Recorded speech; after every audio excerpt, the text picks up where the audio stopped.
আজিৰ দিনটো মঙলদৈৰ উন্নয়নৰ কাৰণে আজি সমৰ্পিত কৰা হৈছে। ৰাজনৈতিক ব্যস্ততাৰ মাজতো ডক্টৰ হিমন্ত বিশ্ব শৰ্মা ডাঙৰীয়াৰ নেতৃত্বত অসমৰ যি প্ৰগতিৰ অনিৰুদ্ধ যাত্ৰা, এই যাত্ৰাত মঙলদৈ এক লেখত ল'বলগীয়া স্থান পাইছে।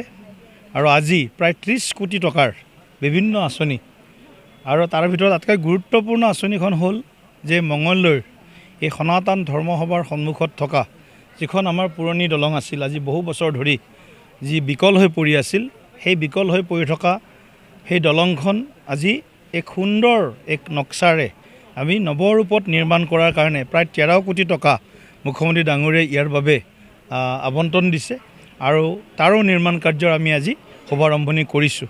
লগতে কেইবাটাও ৰাস্তা, দলং, তাৰপিছত মডেল অংগনবাদী কেন্দ্ৰৰ আধাৰশিলা, মডেল অংগনবাদী কেন্দ্ৰৰ শুভ উদ্বোধন, আমাৰ ICDS প্ৰজেক্টৰ জৰিয়তে কেইবাখনো আঁচনি ৰূপায়ণ ইত্যাদি আঁচনিসমূহে আজি মঙলদৈৰ জনজীৱনক স্পৰ্শ কৰিব।